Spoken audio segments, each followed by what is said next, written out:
15.4 Factors affecting the inductance. There are several factors that can affect the capability of an inductor, which is called inductance. This picture shows an inductor and also shows those factors.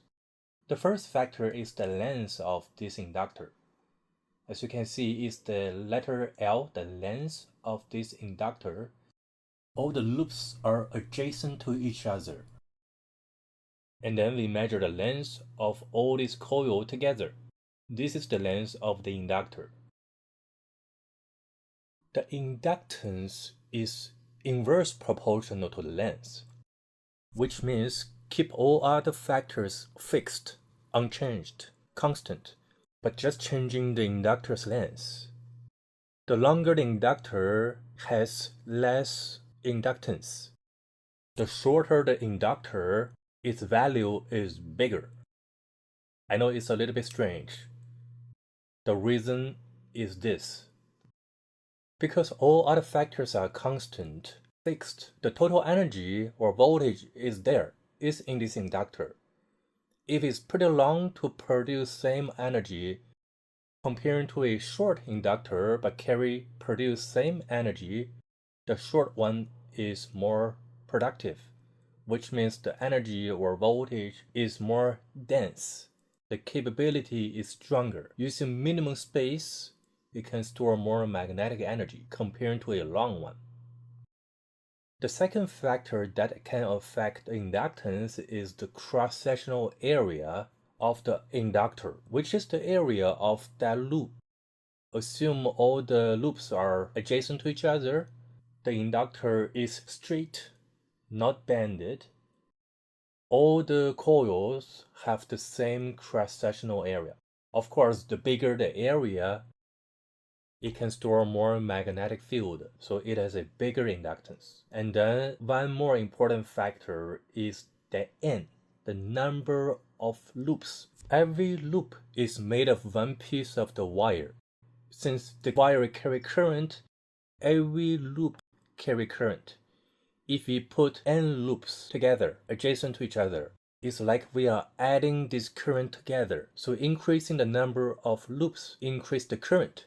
Since magnetic field is related to current, increasing current can generate more magnetic field or more magnetic energy. Therefore, another way to improve inductance is by adding more loops to this inductor. Actually, there's one more factor that can affect inductance is the material. The formula in this page shows how we calculate inductance for this simplest inductor. The inductance of this inductor L equals to the number of loops square, because it depends way more on the number of coils, multiply mu, where mu means permeability, is the one depends on the material. For permeability, is a measure of the resistance of a material against the formation of the magnetic field, times the cross-sectional area, bigger area, more inductance, small area, small inductance, and then divided by L, because it is inverse proportional to the length of the inductor. So L equals to N squared mu A divided by L. The unit for inductance is H, the Henry, and all other quantities have SI unit. And then the permeability, mu, has a unit of Henry per meter. Don't worry about this unit too much. It might only be useful when we put this in the formula to do derivation or calculations. But still, don't worry about that too much. The SI unit of length is meter. This table shows the permeability of a few materials. The first one in the table is air.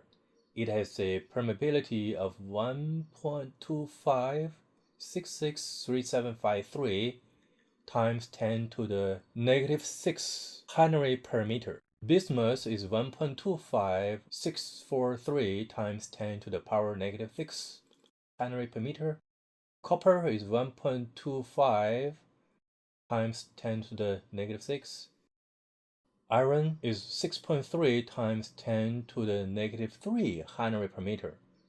As you can see, this compared to other material, the number is larger, which means it's better in terms of storing magnetic wave or magnetic energy. So it is stronger. Right? Using iron is better than using previous materials. Nickel is 1.26 times 10 to the negative 4 to 7.54 times 10 to the negative 4. Carbon steel is similar. Hydrogen, water, and wood, they are all these materials. Let's work on this example. We have the simplest inductor as shown here has 400 turns. The length is 2.5 centimeter. The diameter of that circular cross-sectional area is 0.5 centimeter. What is the inductance of this inductor? So put this picture to the side and then put the table here. We know this is made of iron core. So the number is 6.3 times 10 to the negative 3 Henry per meter. And now let's find the inductance of this inductor. Since the area is one of the factors, and we don't know area yet, let's find the cross-sectional area of this inductor. It is circular area, so the area is pi r square, where r is the radius of the circle. Radius is given 0.5 centimeter. Plug in this number, it is pi times 0.5. Centimeter is 10 to the negative 2 meter, and then square it. Put these numbers into a calculator, I got 0.0000785 meters square. No need to change that to scientific or engineering notation. We can change the final answer to engineering notation at the end if you want to. The formula for finding the inductance of this kind of simplest inductor is L equals to N square mu A over L. N, the number of turns, is 400. So N square is 400 square. Permeability of iron is listed in the table. 6.3 times 10 to the negative 3 Henry per meter. And then the cross-sectional area was calculated. 0.0000785 meters square. Divided by the length. Change here to the SI unit, meter with no prefix. So that is 0.025 meter. To make it look simpler, or perhaps make calculation relatively easier, we can cancel out those units. The units on the numerator and the denominator. In the numerator, there's a meter square, and the denominator is meter times meter.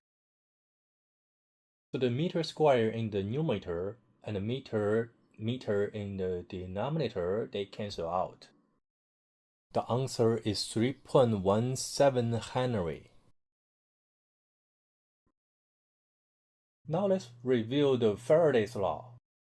Faraday's law states the amount of voltage induced in a coil is directly proportional to the rate of change of the magnetic field with respect to the coil. Here shows the right-hand rule, which is a very important rule used in electronics. The right-hand rule is also useful in math, in the 3D calculus. In 3D calculus, the three-dimensional Cartesian coordinate, we use the right-hand rule to determine the x, y, z, the three coordinates direction. But here, we use the right-hand rule to determine the magnetic field's direction if we know the electric current's direction. As shown here, the electric current is flowing through this conductor from the bottom towards the top. To apply right-hand rule, first, the thumb points to the same direction of the current, which is upward. And then curl other four fingers. The direction of other four fingers pointing at, that is the direction of this magnetic field. As you can see, here is in counterclockwise direction. We define the magnetic field directions this way. Its direction depends on the electric current's direction. When we apply the right-hand rule in 3D calculus to determine the XYZ coordinates direction, this is how it works. First, the index finger points at the positive side of the x-axis. Then the other fingers, they point to the positive y-axis. The direction that the thumb is pointing at is the positive z-axis. Now let's also review the length law. The length law is one step further of the Faraday's law. The length law is just a refinement of the Faraday's law by including the direction of the induced voltage. When the current goes through a coil and it changes, the induced voltage is created. This is created as a result of changing the magnetic field in the circuit. The direction of the induced voltage is always opposite to the change in the current.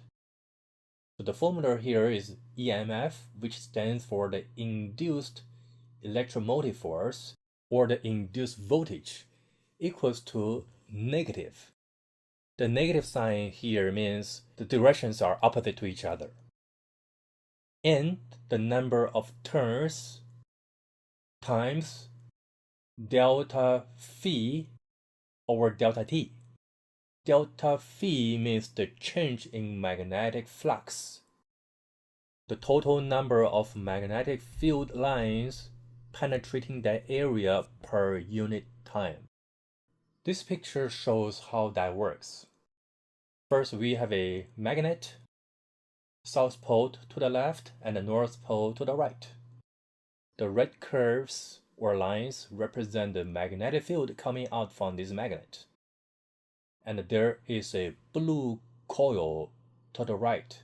If the magnet is stationary, which means it doesn't change, it's there, the magnetic field interfere or interact with the blue coil is not changing, is constant. When we place the magnet closer to the coil will experience a stronger magnetic field because more field lines are getting closer to the coil, voltage being induced. The direction of this induced voltage is opposite to the current in the wire of the coil. For every second, more and more magnetic field entering to this coil, the voltage increases. If less and less magnetic field entering to this coil, the induced voltage will decreases. When the magnet is leaving this coil, the magnetic fields are leaving or fading, moving away from this coil. The current in the loop flows in the opposite direction, so the induced voltage will flow in opposite direction as well. One application of this coil and the induced voltage is by making this AC generator. Here we have two different magnets. Actually, each side has a magnet. Every magnet has a north and south poles. In this picture, each side just shows a portion of the magnet. In this picture, the north pole is on the left and the south pole is on the right. Between these poles, there is a gap. Inside the gap, there is a loop of wire. And we know this loop can spin. One side of the loop connects to a leg of the load resistor. The other side of the loop connects to the other leg of the resistor. We know the magnetic field is from the north pole towards the south pole. The purple arrows here indicate those magnetic fields or the magnetic field lines. And now, how about let's spin this coil. Mechanically, we just spin it. When this coil is at that location, as you can see, we spin it in circular motion, continue spinning. This is how we spin this coil between the two magnetic poles. And now let's get a voltmeter, connect two probes of this meter across the load to measure the voltage across this load resistor. And then we continue spinning this coil. If you look at the voltmeter, the voltage across the load resistor increases and decreases while we spin this loop. When the loop is at this position, maximum voltage across the load. We continue spinning the loop, and the loop reaches to this location, minimum voltage across the load. If we conduct a data acquisition by recording the voltage at any time for all moments, and plot all these points, this voltage versus time plot shows a sinusoidal waveform. It's a sine wave, and this device is a simplest AC generator.